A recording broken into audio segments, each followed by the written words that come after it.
Right, while the car is kind of in situ at the moment, I thought it'd be a good opportunity as the next episode is to do one episode that I've been looking forward to, quite frankly, since I realised, you know what, it's a carburetor car. Rebuilding the damn thing. Now, this car desperately needed a tune-up. Everything was all over the place. The choke was permanently stuck on. I think it was way too rich anyway. And I would prefer to take it back to a complete base setting. And that is also involving a complete carb rebuild. A Weber 2830 DFTM. This carburetor was fitted to Ford Fiesta 1.1 and 1.4s, but only certain ones. It would have been fitted to the Escort of similar vehicles, but you need to check that this is the same carburetor. This carburetor has a throttle kicker, which was only ever fitted mainly to the automatics. They were fitted to certain manuals, but just check which carburetor is yours if you are watching this video, because you've got a Ford of this age with this exact carburetor. Most of them are very similar.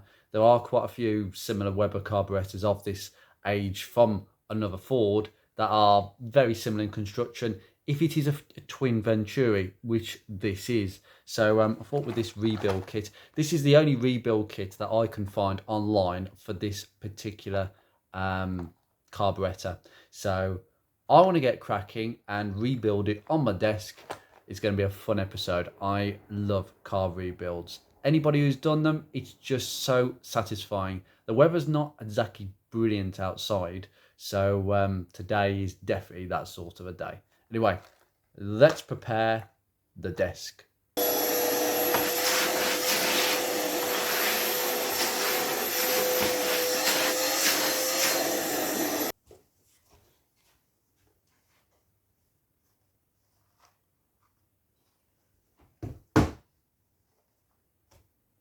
Now, put your coffee down on the side, get it nowhere near the brake cleaner.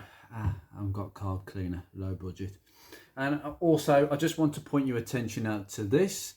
Yeah, low budget. Just thought I'd have it out in the background, you know, that sort of thing. People always do that sort of thing. I don't know why I bother. Welcome to Usually Fixing and Tinkering. Another good episode on the way, and carburetor rebuild. We've got everything on the desk. We've got the service kit. In terms of tooling, the reason isn't a great deal. I am going to lower the camera down a little bit so you can see obviously what I'm doing, as opposed to me weightlifting. You know, this is quite heavy actually. And to stop the camera wobbling up and down. Crosshead, flathead, okay. That's not a Phillips, it's a crosshead. I don't know why people call it Phillips 4. I know it's the brand name originally, but it's not. It's crosshead. 1/4 inch ratchet with a 13mm and an 8mm, although it can be short or long, it doesn't really matter. And believe it or not, a 20mm with a 1/2 inch. Believe you me, you're going to need it for one particular thing. Pinch nose pliers and just a wire brush in case. Obviously rags and the rebuild kit itself, and obviously the Haynes Book of Lies. We'll follow the book and just see where we get off. It's as simple as that. Brilliant. All ready to start. Right. Usually Fixing and Tinkering car rebuild episode, sponsored by nobody. Absolutely nobody.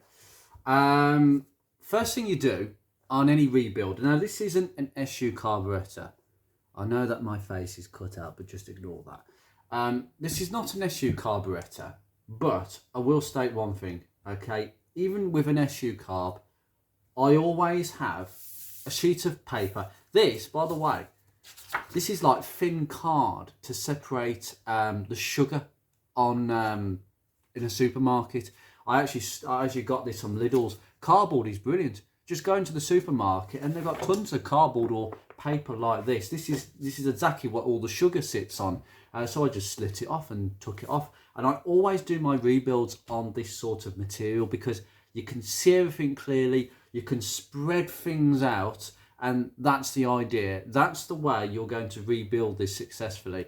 Now, the first stage is by going all around the carburetor and just having a visual. Now, you can take lots of pictures. That's another good way.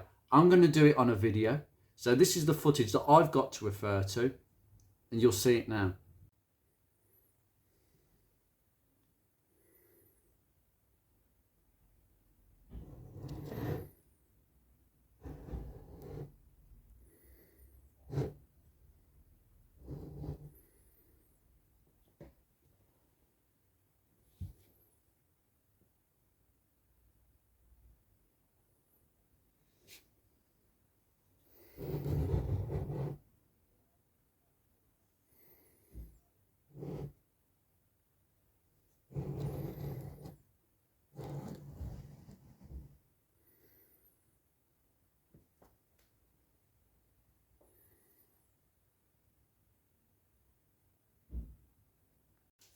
Right, cool, that's done. Right, let's get on with the rebuild. Now, in general, we'll just have a recap. Okay, carburetor, right, we got the throttle kicker on this side. That operates off a vacuum from the inlet manifold. There's a diaphragm underneath that. This pushes on like this. That's really good, that is. And that's why the diaphragms we're actually going to replace in this kit, believe it or not. There's a couple of diaphragms, but I will keep all the old stuff that I know works on this, and I will put it probably in this box of old bits. It's always good to keep the old stuff anyway. We've got the fuel inlet on this side. Obviously, we've got twin throttles on this side. We've got another choke plate on this side because it's twin Venturi. We've got the accelerator. Well, we've got the choke assembly, what we call the pull down choke assembly, and then we've got the secondary barrel, which kind of acts on the choke potentially as a vacuum. The choke can actually come on when you're driving under certain circumstances. Again, this takes a vacuum. Actually, this one doesn't take a vacuum. This is actually sequential, but I think on the manual models, this is vacuum operated, but on this, it's just a linkage. We've got the cut-off solenoid just where my finger is. Okay, that is just to make sure the car doesn't run on. We've got a fast idle screw there. We've got a mixture screw, which is right at the bottom there. That is going to be a H5. Actually, I need to get that H5, I believe. Sometimes they're a screw or whatever, but usually they're not. We've got one screw here. That's the idle screw. So screw it in for, I believe it's a lower idle, and then screw it out for fast idle. But there's nothing much more to it. Now in the car, that's the way it faces forwards. This is the bit you see in the car facing forward. So I'm probably just going to keep it like that for now. But in this car rebuild kit, it says here, this kit contains the parts you are likely to need for a quick and easy carburetor strip down. The contents include gaskets, washers, seals, needle valves. That's actually important. I saw that as well. The needle valves get stuck. Jets are available separately if required, and it's been sold by Weber Carb UK Limited, Sunbury on Thames. Sunbury on Thames. Sorry if you got that wrong, if you live in that part of the world. But this was boxed up in November 21, so interesting. So if you want jets, no, I'm not going to be messing with the jets. I want to try and keep it the same. Thank you very much. Fast Road Cars Limited is the company that gave me this, right? So I'll just put that over there. And what is this? Oh yeah, I'll put that over there as well. So put that on the side. Now in the kit we have all these bits, so I'm going to actually lay these out so we can actually see a bit more. So if I just bring it down just a little bit, here we go. I prefer to do all my videos a bit more rougher. So this might be difficult to see on this cardboard, but that is the main body gasket. It's quite a big gasket, that is. It's just made from gasket paper, but it's very well made. You can make your own. I've got gasket paper, but it comes with the kit. I'm actually going to pour this content out. Right. Now, for the price of, well, £35, this is not a lot, is it? Doesn't look like a lot, but it's actually crucial, because without your diaphragm, I believe that will be for the secondary barrel, and this would be for the throttle kicker. These things, you know, not being funny, they do take a lot. These rubber diaphragms are actually in two pieces. It's quite interesting how it gets sucked and pulled in one direction. So you've got your diaphragms there. I'm just going to put all these sort of here. Okay. We've got an O-ring seal for something. We'll find out and discover this. This is the needle valve assembly. There's some sort of wire sticking out of that. I'll work out what that's for, whether it's just to hold it in situ. But that is the needle valve. That is what cuts the fuel going into the carburetor. If the level of fuel in the carb is too much, the float will cut this needle valve off. You see the conical tip there?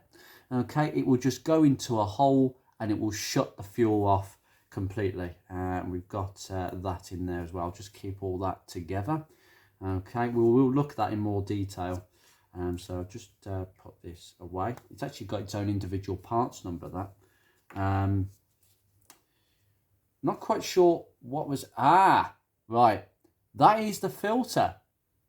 That is the carburetor filter. It's just a plastic mesh. That's all it is. So that will go over here.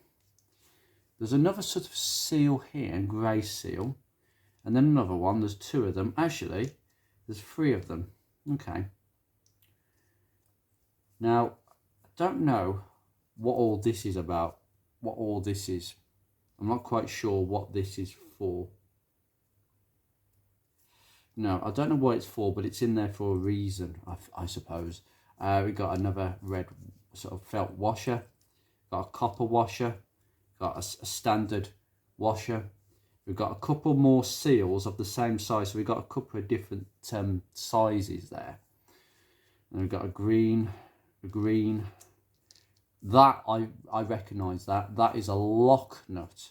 That is a lock nut. And there's a second one. Basically, it goes over a shaft and you bend this lock nut. I know where that goes. We've got a couple of screws. So we've got 1, 2, 3, 4. I've got a feeling these screws may be for the housing because there's 4 of them. And then we've got a collar. Now this plastic collar looks like a bush to me. So we're going to be doing a few things. I think these are bushes as well. See, these bushes are crucial in a carburetor because when you pull on this accelerator, you do not want any sideways movement. So when you're putting your foot on the gas, essentially, you do not want any play in that shaft whatsoever. So it's pretty important. We've got these little collets. They look like little collets to me. Yeah, okay. We'll put them there. There's another little collet actually. And then another felt washer there. And a couple of tiny flathead screws. So there you go. That is the rebuild kit. But a lot of this stuff it's just so niche, it's untrue. Now, I'm just going to put all of this over on the side. And we can get cracking and start stripping. Not literally. Okay, what I've done, I've moved all the new stuff over this side. Okay, we don't want it in the way. Now, the first instruction from the Haynes Book of Lies: remove the 6 screws securing the carburetor upper body and detach it. Discard the gasket. Right, what we're talking about. 1, 2, 3, 4, 5, 6. Okay. Take them all out. They can be a bit stiff sometimes, but they're usually good quality screws.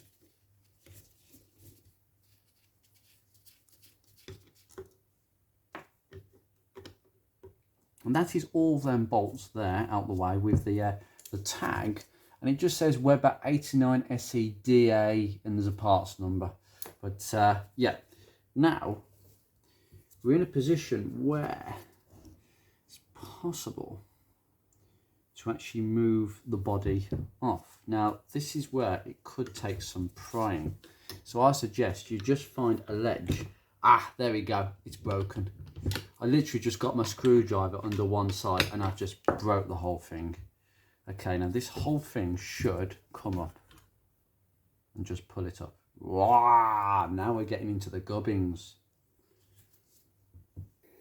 Okay, right, so in simple terms, this is the gasket we have to discard. Now, I have just checked. This is the correct gasket. It does fit. Now, inside here, we've got two twin venturis where fuel goes in. Mainly, this is one where the choke operates, the back one. We've got some idle jets. So we've got a primary a primary jet and a secondary jet. Primary idle and secondary idle jets, and these will just screw straight out. These two are the actual main jet assembly. They are basically jets slash emulsion tubes. Now I'm just going to take these out. Now, one thing to remember here, I'm just going to take this gasket off. It is a bit stuck on, and we are going to completely discard this gasket. I will get rid of all the old gasket. It will just peel off. I'll just take that off in a second. So yeah, that's going in the bin. So I'm just going to put that over there for the bin. But here we've got some sort of what I can assume is a pitot tube, and basically it's a tube designed to allow so much fuel in when the pressure at the other end of that tube reaches a certain point, and it will just force fuel into that tiny tube. There's a lot of science behind pitot tubes, but basically it delivers fuel under a specific aimed pressure. As I say, there's a lot of science behind pitot tubes. They need to be the exact right size to produce that exact required pressure of fuel. In this case, there's a couple of these in the CVT gearbox that deliver the right amount of CVT fluid to the drums at any particular time, basically. But it's quite simple. We've got this power valve at the back here, and this is what we call the power valve. That will basically enrich the mixture under full throttle. It only operates under full throttle, and it goes right down there, and it basically, I think it just allows the passage of fuel to be greater. Now, these jets, you must not confuse these jets, okay? These two don't matter, but ideally you want to put them exactly where you remove them. Just remove them with a screwdriver, okay? And that's all they are, okay? A hollow jet, okay? That is it, because fuel will go down there at a certain pressure, okay? Now, what I'm going to do is I'm going to mark that again, okay? And then you take this one out, take this one out as well. Now, this is an emulsion tube, so if I just slacken them all off, I can get it out by hand.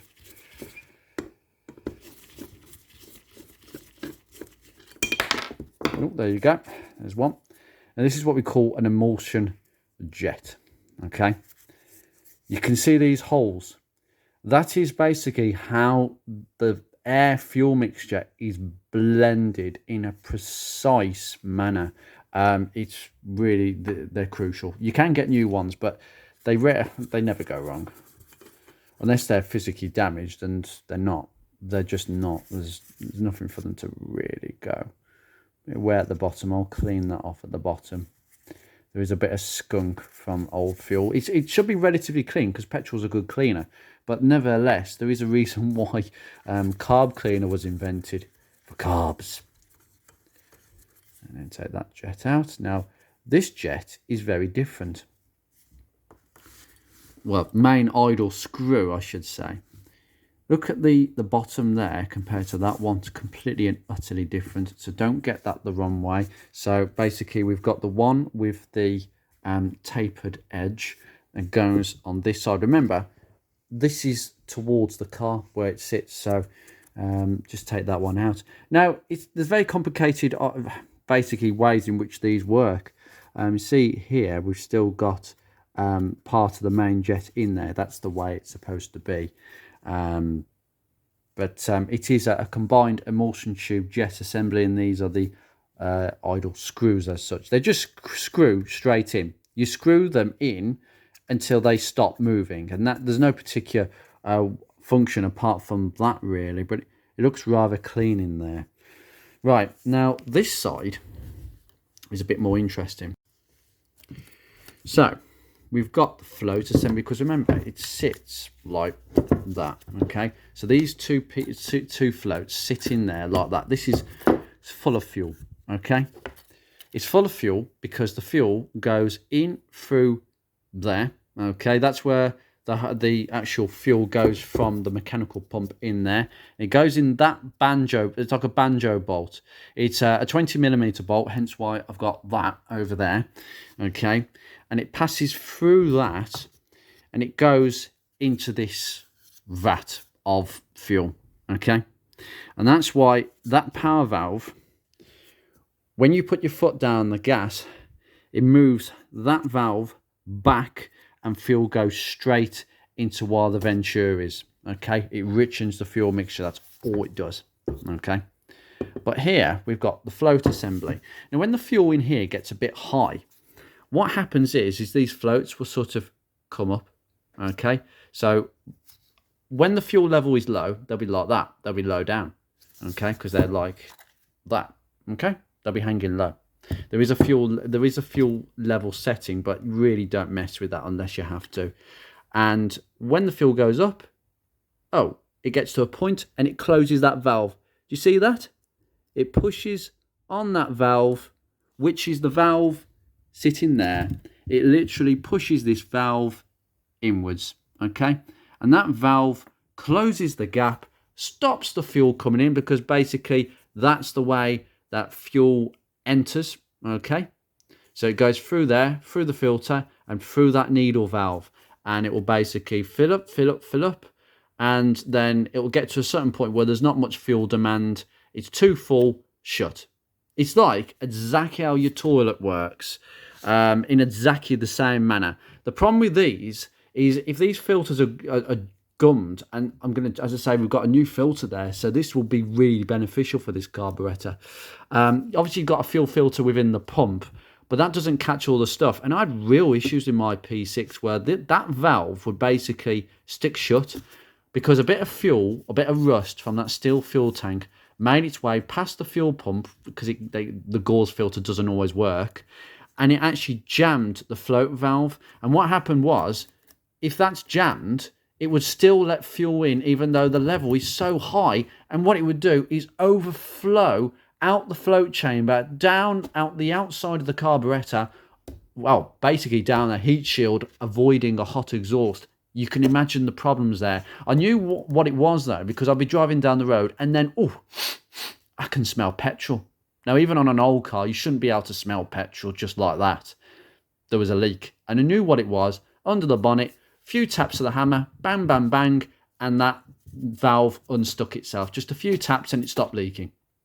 The only way I cured it was by putting one of those universal fuel filters in place, but these carburetors have got their own filter, which stops this from happening. SU carburetors, HS6s, the early ones, HS4s, HS2s, they all suffer from this problem, so you must fit a fuel filter on them sort of carbs, but this one does away with that.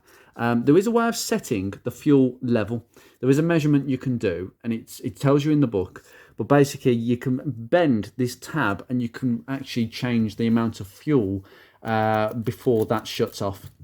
But really, I wouldn't mess with that. Now, the second half is this choke assembly. Now, when you pull the choke, essentially what happens is this. Okay, so it moves this. Okay, so you're pulling this, and it moves this along this cam, and that rod goes up there, and it operates, that rod goes through to the other side. See that? Okay. And that rod turns the choke. Okay. So it wasn't closing properly then. There you go. Okay. Now, what happens with this secondary barrel is that it's not actually vacuum operated, but under certain conditions, if you forget to leave the choke on, if you've left the choke on too long, what will happen is this pipe, I can't really show you, but this will go in. This rod that comes out that secondary barrel goes in. Look, what does it do to that cam? So if the choke is on, and then that rod, I'm trying to move this. Let me just open that up. Right, I've got it. I've got the choke fully open, fully shut now. Okay. If that diaphragm pulls that rod, it's going to open that choke plate just a little bit like that. That's how far it probably opens. Essentially, it stops you from over choking the engine and cutting the engine out prematurely, because a lot of people do that. They put the choke on and they leave it on way too long, further than necessary. And actually, that's really damaging to the engine. So that opens it out just a little bit to just not allow a stalling situation, because you can just flood a carburetor. And what I mean by flood, for those people who are really not familiar with carbs, you can literally flood it so much full of liquid fuel it doesn't want to burn in the engine, and it just stalls, and that prevents that sort of situation. So essentially, with all these gubbings here, that is exactly how it does. We are going to take that apart in a second and take the float out. Right, I'm going to look at the next set of instructions. Okay, right, so remove the 3 screws securing the choke pull down diaphragm and detach it. What I call the secondary barrel, it's the choke pull down diaphragm, because as I said, it will pull that choke open if you forgot to basically not turn it off. And it is just 3 Phillips screws, and there will be a diaphragm inside here.